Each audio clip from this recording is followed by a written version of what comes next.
Hello everybody, welcome to Indigo Tarot Odyssey. I have beautiful weather outside in which to tape, so I'm very, very excited. And I got another Chinese Oracle deck. I had one quite some time ago and then I misplaced it, and I got another one for Christmas. So I thought, oh, these are the perfect outside cards. They're amazing.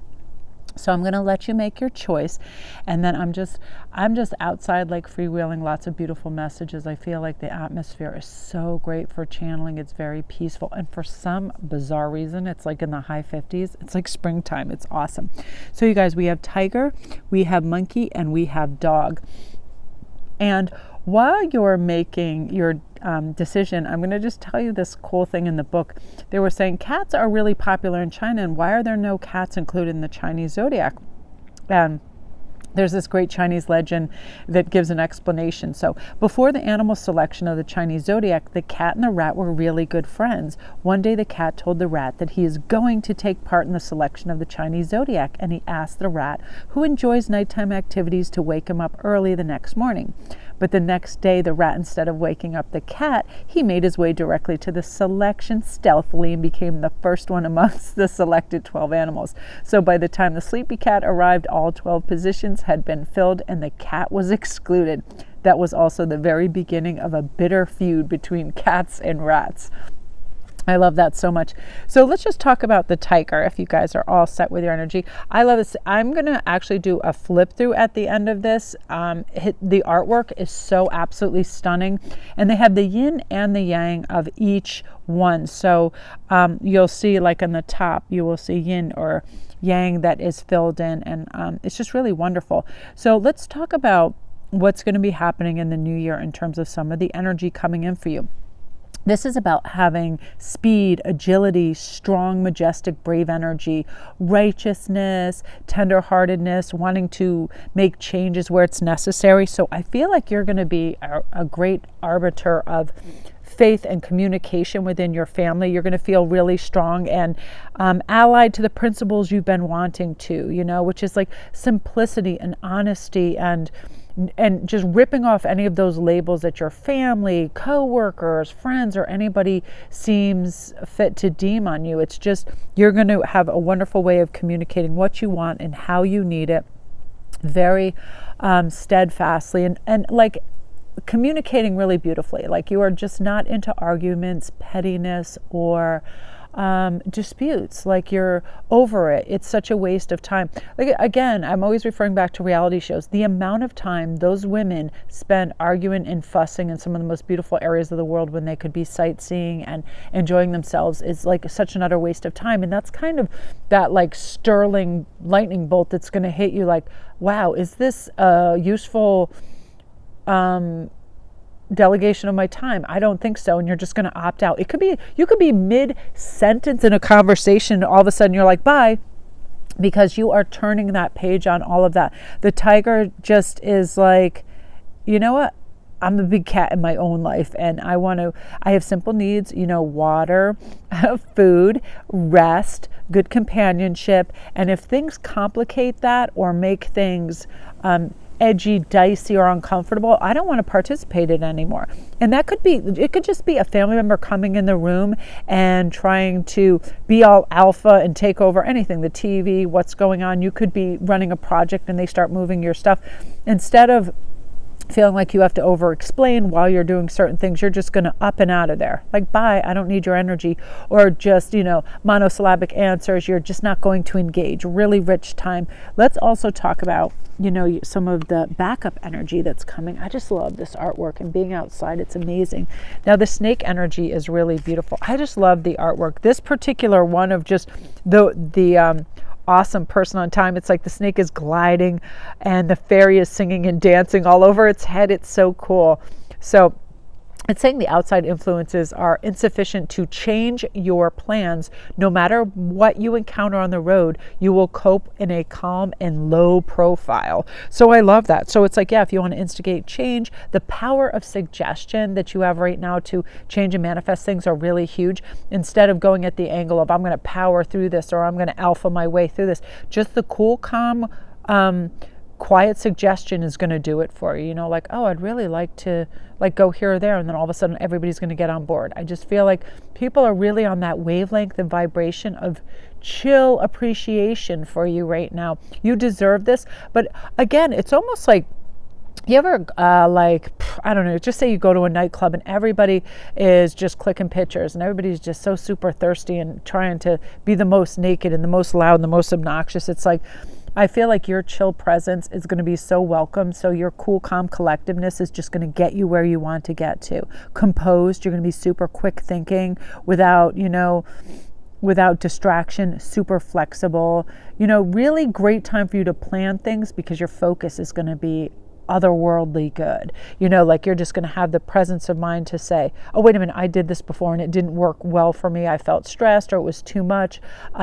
It could be overspending, whatever it is. You're really going to be focused on having grounded, calm existence. And that might mean shedding a few, the snake sheds its skin, and you're going to be shedding a few activities or people that just don't help you feel composed and chill. Here's the thing. It's like, if I ever find myself in a situation and I'm talking to somebody and they ask me something and they have a lot of whys, but they don't have anything positive to put in, I'm like, I'm not here to entertain you and tell you about my life. You know what I mean? That kind of thing, that energy. You're like, I don't need to explain myself. Good day. And then you just kind of you and your fairy get on your way and you have a good time.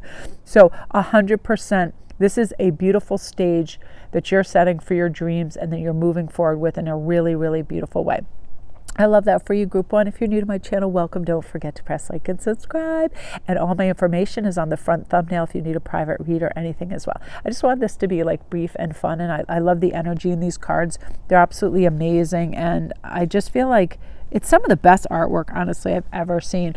So we're going to go on to number 2, which is monkey. I love this energy. So some of you guys, the key words of this is active, pursuing freshness. A lot of you guys in this new year, you just want a fresh perspective on life, on where you're going, what you want. You're going to initiate change where you find staleness, which I love, because the monkey wants playfulness. It's active, it's lively, it's unrestrained, and you really, really do have a free soul now, and you're just starting to recognize that. So you're taking the steps that help you muster that courage to break free of the stuff that doesn't serve you anymore. And that it can be any habitual pattern. Too much TV time, too much, scrolling through IG, just too much time wasters. I find I love just running at fears. If I have a fear, if I want to go do something and then I start to complicate it, I'm recognizing that first instinct of wanting to do something was the right instinct, and I'm not afraid of these made up dangers in my head of, oh, there'll be traffic, there'll be this, there'll be that. I'm just going for it, and that's what you're going to be doing. And, I feel like you're going to supplement good habits in place of bad. Like you're just tired of maybe overindulging in stuff that doesn't make you prime and fit for exercise or fun the next day. That could be too much smoking, drinking, eating, whatever it is. Like you guys are really going to have a stick-to-itness because you want to have a fun, adventurous time, and you're realizing physically you got to be like on par with your mental. If your mental's like, I want to go through a trek through the forest, but you drank 2 bottles of wine and ate a whole box of candy, you're not going to feel that. So you're going to start to, implement the change where it's necessary. Practical, stable steps to get through difficulties too. And I feel like for everybody in this, a lot of it has to do with simplification. Like you're not going into the realm of complicating things and making things tougher for yourself. And we know it's weird, isn't it? Sometimes it's like we want to share something and all of a sudden we're picking up the phone or we start to message somebody and right away we're like, you know what? This person is going to add fuel to the fire. It could be a mom, it could be somebody else, but you're going to recognize that and stop yourself and go, you know what? No, I want a calm support system here. I don't want somebody that's going to make me feel worse. So that could be like, if you're like, oh mom, I want to tell you about this new guy, but I have some doubts and fears. And then she's like, oh, you're just going to bring heartache. And you're like, oh, like that kind of energy, you're just going to go, I'm not welcoming that in. I don't want just a voice to have a voice or a conversation to just have a conversation. I want somebody who's loving, supporting, and listening. And also you're going to step into that power of saying, Look, I don't really need advice right now, but I want to share something with you. Do you have the bandwidth to hear it? That kind of thing. Excellent communication skills. Because the monkey's playful and wants to have fun endeavors, but will excuse himself and just scamp right away when, it becomes bothersome. Like, you are not going to be bothered by other people's like little trivia. So let's look into the dragon energy that's also surfacing. I love this. This is, again, the whole world is just a huge stage for your dreams right now. Free, authoritative energy, super courageous, a dreamer that really cares about the world.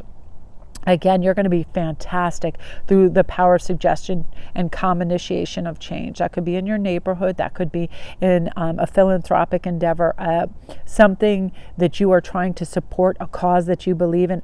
Fantastic time for this new year. Big change, lots of eyes on your cause, what you're doing. And this could just be, a simple thing as a YouTube channel, whatever you're doing. Like, all of a sudden people are like, wow, that's really fantastic.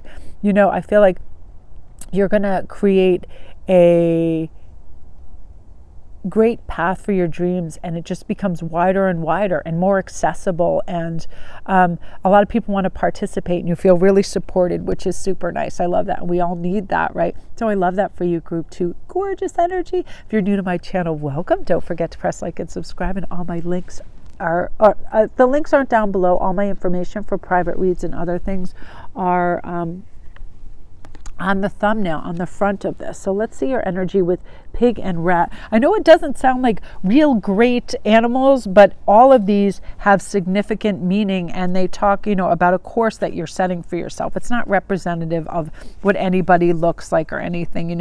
I always thought when I first saw this, I was like, I would not like to be called a rat or a pig because they don't sound like they have things. But let's talk about what the rat really does have going for him, these energies. This is a powerful life force beneath negligible energies, right? Sometimes we see the rats in circumstances that aren't ideal and people would want to live in, sewers and outside and having to scavenge and all of that. But they are the keywords are cautious, agile, super adaptable to adversity, a team player. So I feel like, if anybody wants to collaborate with you, you're going to be fantastic at allowing all these different energies in and kind of collaborating beautifully and having lovely cohesion with them. I feel like you're probably the glue in a lot of your friendships and your family. You're probably someone who tries to instigate positive change and forgiveness when it's necessary. If you have extended family or have sisters and brothers or whatever, you're the person that's like, hey, there's no reason we have to have animosity or problems, and you try to create a cohesion within the group. And I feel like you're going to be excellent at that this time of year. You're, anybody who's timid or cowering or has a lack of foresight, you're going to be able to kind of like bolster their energy and make them feel good. And they are going to be really, really generous with their time and resources towards you in the future because you've done this for them. I feel like anybody else's success that is taking place, they want to share and be generous with you because you have done that for them. And when we have this pig energy, that's forthright, that's optimistic, it's kind, it's gentle, and it's living in the moment. And I feel like you're just going to let nature take its course. You're going to forgive, you're going to be direct, and you definitely know that you believe that everything happens for the best. And you're going to overcome obstacles like with grace and ease and just go, what, I'm not going to jump in quicksand and just see how fast I can sink. It doesn't make any sense. If I can avoid obstacles and aggression, I'm certainly going to do that. And I'm going to pay close attention to what kind of triggers me and aggravates me, and I'm going to avoid it at all costs. If somebody is just, there are people out there, they like to just poke and poke, and they can be drains, they can be energy vampires. You're going to be really astute to who and what those circumstances are and avoid them like a king. You're going to be a king on the chessboard, just no thank you. Because again, you're going to be very forthright with people. I remember somebody goes, you put the no in November. And I'm like, yeah, no, I'm not going to, give you this, that, and the other thing and all my time and resources. It could be family members or whatever. Because November is like the build up for you know, it was my birthday and Christmas and all of this. And you know, all my family got used to me like bringing them lunch to the place, which I love to do. But then all of a sudden it ended up being 4 or 5 days a week. And I don't care about the monetary aspect of that. I mean, lunch is lunch and family is family. But I was literally driving there and back to Ian's work for him, and Hagen would be over an hour and just transport. And then all of a sudden I was like, nope, because I was realizing then I was having to condense and compact my day. So say no to family members and friends and people that aren't reciprocating. You know what I mean? If they just seem a drain, whether it's financially, emotionally, mentally, whatever it is, say no and take a break. You're going to be excellent at that because you don't need the disruption. You're ready for some easygoing, happy-go-lucky energy. And you're really going to plug into that. And because of that, you're going to have reliable, solid backing. You know, your guides and the people that are with you are going to understand that. You know, loyal, cooperative, dedicated, friendly people that are going to be around you, because I feel like you're going to have excellent, like if you're trying to get something published, if you're trying to work as a team, it's just going to go very fluid and wonderful. And I feel like a lot of you guys are going to have real in-depth exploration of what you want from this upcoming year, because you're really starting to understand intentionality and what that consists of. You're like, listen, my intentions are for this because I want this to happen. Not just, you know, you're not going to be at the mercy of every whim and every idea that comes in. You're like, well, what would be my intention for this? Why would I even want this? I do that sometimes if I'm on Amazon. I'm like, girl, why are you even on Amazon? What do you think you're going to buy? You know, and it's like, then I start perusing and I'm like, do you find this necessary in your life? And if the answer, you know, it's those things, because again, we are habitual and we don't like time to just stand and be still. That's why I make myself go outside as much as possible, because I don't need anything else when I'm outside. If I can see trees in the sky, I'm happy. Everything slows down, my heartbeat. I like doing reads outside. I like the energy of being outside. And I feel like I ground and I distance myself from all the silliness of having busy work, right? I feel like that's something that's going to be huge for you. Like, I don't need busy work 24/7. I can sit and stare at the wall and meditate and feel calm and let my heartbeat speak to me and say, what can I set my attention for the day, the next moment? What do I really want? Have I eaten? Have I hydrated? Do I feel like I'm taking steps towards any kind of physical healing if I need it? You know, just mental and physical therapy for yourself. I feel like you're really into treating yourself well, which is super important. Group 3. I love that for you. So you guys, that is that. What I'm going to do real quick is have a flip through, and there are duplicates because again, they are the yin and the yang of things. So what I'm going to do is just put these close by. I'm trying to keep my microphone covered because, as you can see, you see like the white and the black, that's the yin and the yang. The dog is one of my favorite cards. I am a rooster. This is my zodiac sign right here. I love that. The goat is really super. But the artwork, you see all the, it's just so rich and beautiful. He's tremendous. His artwork is usually a compilation of fairies and dragons, beautiful animals, supernatural phenomenon. Again, dragons. I have a couple of his calendars. One is the dragons. He did a fantastic oracle deck with cats. They were like magical cats. Yeah, as you can see, some of them are duplicates because they're the yin and the yang. This is one of my favorites. But the rat ended up being, one of my favorites because look how beautiful that is. So tremendous. This is also pretty phenomenal. So you guys, again, if you need a private reader or anything, all my information is in the front thumbnail as well. So you guys, happy holidays.